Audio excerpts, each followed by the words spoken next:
let me tell you something, Mina. I mean, I've spoken to UNESCO's Office on Holocaust Education, and they were telling me that it's really very difficult to work on this subject. And they have been trying to communicate, like bring the perspectives from the East and the West all together. I would like to hear from you. I mean, is it even possible? Look, it's very difficult. We at the museum, we that's why I'm saying, like, we work with partners. They express their desire in this history because they see relevance of this history, and those partners, they face crazy amount of challenges, whether it's being called that you're anti-Palestinians if you talk about the Holocaust, or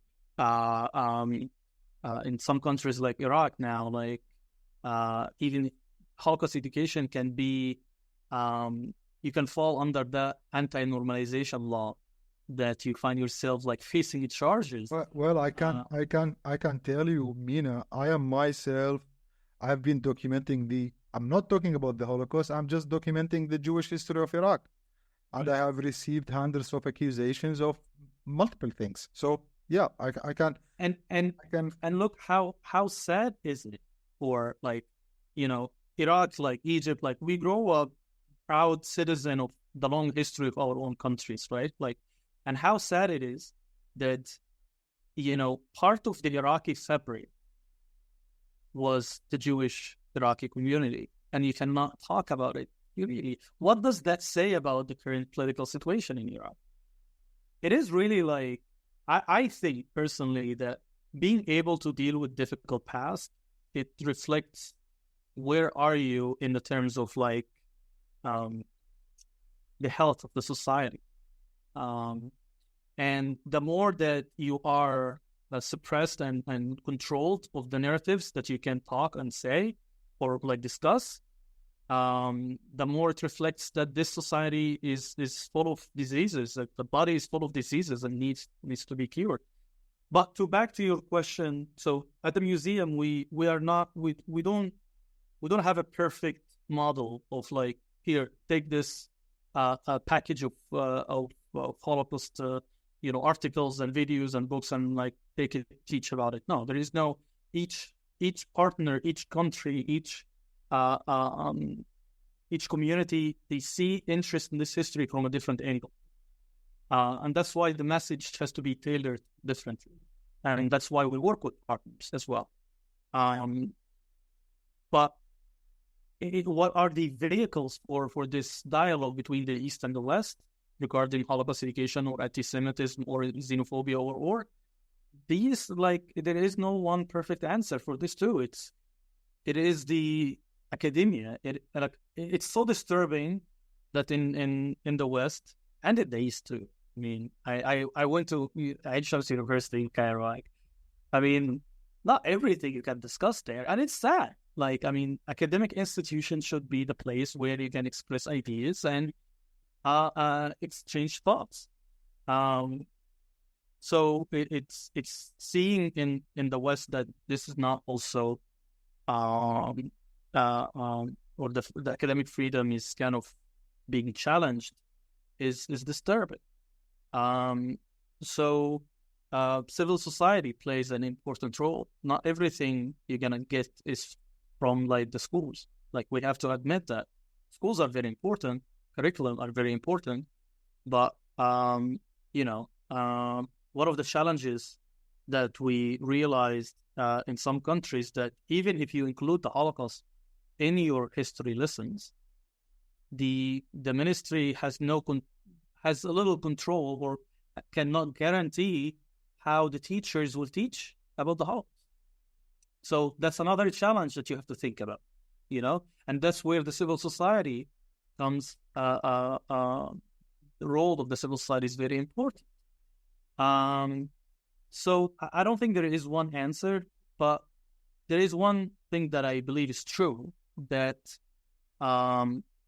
if we stop then if we think the situation is bad now, it will be even worse if we stop pushing for Holocaust education, for education against Islam, like Islamophobia or anti-Muslim racism or xenophobia or sectarianism or in the case of the Middle East, like anti-Christian, anti-Semitism rhetorics. So I don't know if that answers your question too. I mean, in a way it does, but let me ask you the difficult question, which is the future of all of this. What do you see? Where do you see it heading? I mean, are we going to face like an iceberg where no, you cannot continue to talk about Holocaust education in the Middle East, given the situation in the Middle East, what's going on in the Middle East? Or we can see some breakthrough where we can say, yeah, there are people who are interested in learning about the Holocaust, who wants to learn about the Holocaust, who wants to, and I do believe, Mina, it's one way of the entries toward the Holocaust education is that, yesterday I was speaking in a public event, hosting a priest and a Yazidi community leader and a young woman from Mosul. And we were going through all of these questions. Is it time now to start talking about the problems of the past? Can these points be an entry point for encouraging people in the Middle East to learn about the past, to face the difficult past? So it can also open the space for Holocaust education. And let me, and I apologize for that, we have 3 minutes left. I think the Holocaust history is essential for every society to be able to reflect on their own difficult past. Again, it is a great in obviously in a sad or negative sense, but you see all the tools of our modern societies manifesting in the Holocaust, in the bureaucratic killing that the Nazis designed.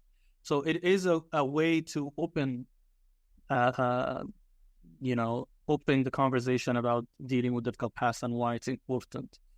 And there is the struggle of the Europeans post-World War II and until now is a struggle that need to be transferred to the East and to the Middle East, to be shared in this is what we've done, this is what we're struggling with, and this is why it's important for us. That is the message that the European can take with them to the Middle East. And I think it is a duty, not only a message, that the Europeans have to work on. But like you said, it also opened the door to other to discussion for the trauma of other communities, like the Yazidis communities, Christian communities, other indigenous communities in the Middle East, North Africa. What recommendation in less than a minute? I'm sorry for the tight time, Mina. What recommendation do you have for research centers who are working also on extremism that can help talking about Holocaust education? And Holocaust is also, because as you know, terrorism has used the Holocaust, in fact, the anti-Semitism is the backbone of many terrorist organizations. What recommendations do you have, if there are any, for research centers to adapt to learn from the museum when they are talking about Holocaust? I mean, come, reach out to us, and we work with different, research centers and think tanks and civil society organizations across the globe, actually, not only the Middle East, North Africa. Because again, like the museum, we do believe in that contemporary relevance of the Holocaust today.